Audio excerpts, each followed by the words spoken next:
E o paciente chega no consultório com o resultado de exame de colesterol e pergunta: doutora, esse exame de colesterol tá bom?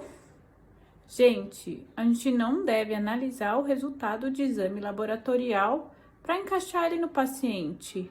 A gente tem que ver qual é o paciente que tem aquele exame laboratorial. A gente não trata o exame. A gente vê o paciente, a gente vê o resultado do exame e vê qual é o significado daquele resultado naquele paciente. E para o colesterol, isso é de extrema importância. Vem comigo que eu vou explicar para vocês como é que a gente raciocina em cima de um resultado de exame colesterol. Se tem que indicar somente dieta alimentar e atividade física, ou se logo já é necessário o uso de medicação. Vamos lá? Identificar valor adequado para o colesterol de um paciente vai depender da sua estratificação de risco cardiovascular. Existem calculadoras para isso, mas eu vou mostrar para vocês como deve ser feito o raciocínio. Um paciente diabético já entra no mínimo no risco intermediário, se tiver menos que 10 anos de diabetes, se for um paciente diabético tipo 1 com menos de 35 anos de idade, ou um paciente diabético tipo 2 com menos de 50 anos de idade. Risco cardiovascular significa a probabilidade de ele vir a ter uma doença cardiovascular nos próximos 10 anos, lembrando que no Brasil ela é responsável por 56% dos óbitos. Esse paciente diabético, ainda sem lesão de órgão-alvo, se tiver mais de 49 anos, se tiver histórico familiar de doença arterial coronariana precoce, se tiver mais de 10 anos de histórico diabetes, for tabagista, hipertenso, ou se tiver aos exames alteração do score de cálcio, placas observadas no Doppler de carótidas e angiotomo de coronárias com placas, ele já se enquadra num paciente de alto risco cardiovascular.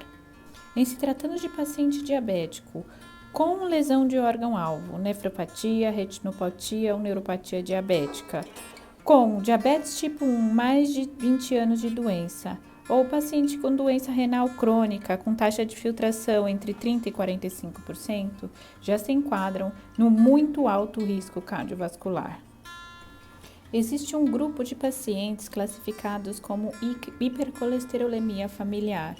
Colesterol elevado de causa genética, geralmente observamos um colesterol total maior que 310 e um LDL maior do que 190.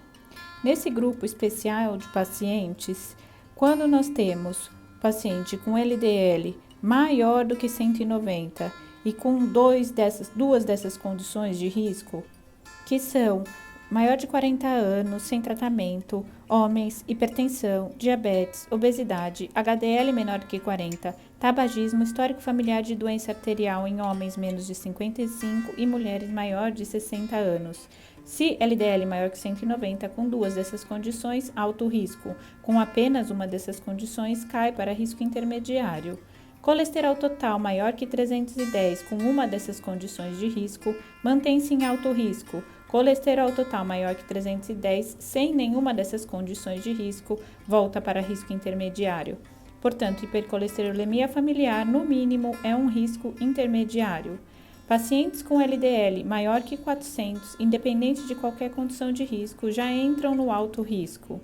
Pacientes que inicialmente imaginavam-se ser de risco intermediário, porém detectou-se aterosclerose subclínica ao Doppler de carótidas com placa, ou a angiotomo com placas, ou com presença de aneurisma de aorta abdominal, ou perda de função renal com taxa de filtração menor do que 60, já saem automaticamente do risco intermediário para o alto risco cardiovascular.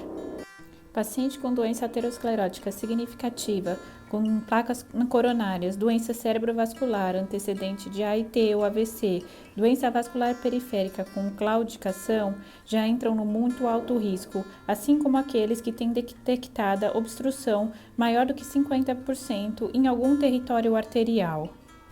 Dentre os pacientes que se enquadram nos critérios de baixo risco cardiovascular, que são aqueles que não se enquadram nos outros critérios, lembrando que essa estratificação de risco é válida para pacientes entre 40 e 65 anos, vamos indicar modificação de estilo de vida. A modificação de estilo de vida inclui alterar fatores controláveis como hipertensão, diabetes, dislipidemia, estresse e obesidade, E controlar fatores removíveis como tabagismo, iniciar atividade física, sedentarismo e mau controle alimentar, tanto em quantidade como em qualidade. Uma vez estratificado o risco, nós podemos definir quais são as metas para aquele paciente. E essas metas vão ser decididas de acordo com qual consenso vamos seguir. Os americanos baseiam-se na premissa de que a estatina reduz o risco de doença cardiovascular em 20 a 30%, independente do valor prévio isolado do LDL. Então, não se valoriza o LDL isolado, e sim o quanto ele deve ser reduzido. Por outro lado, os consensos europeus e a Sociedade Brasileira de Cardiologia falam em metas e valores de LDL esperados. O paciente estratificado como muito alto risco, levando em consideração o consenso americano, objetiva-se uma redução de 50% do LDL inicial, independente do LDL isolado. Nos demais, objetiva-se o LDL menor do que 50, considerando consensos europeus e da Sociedade Brasileira de Cardiologia.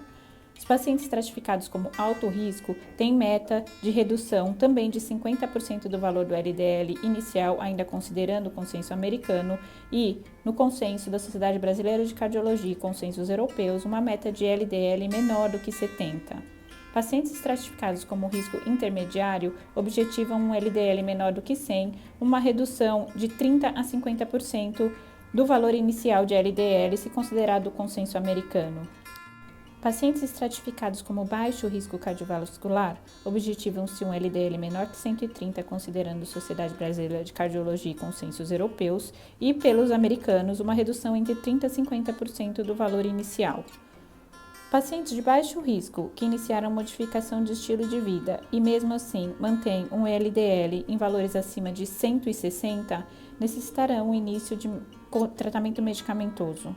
Pacientes de muito alto risco não atingiram as metas preconizadas, também necessitarão de tratamento medicamentoso, e a droga de primeira escolha são as estatinas, que devem ser aumentadas até que a meta seja alcançada.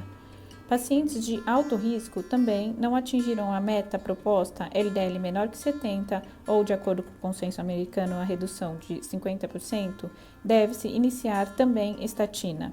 Pacientes de risco intermediário não atingiram a meta, depois de modificação de estilo de vida, avaliar também o início do uso das estatinas. Pacientes com LDL maior que 190 ou colesterol total maior que 310 não conseguirão atingir as metas somente com alimentação e atividade física, por isso é preditivo sempre o uso de medicação.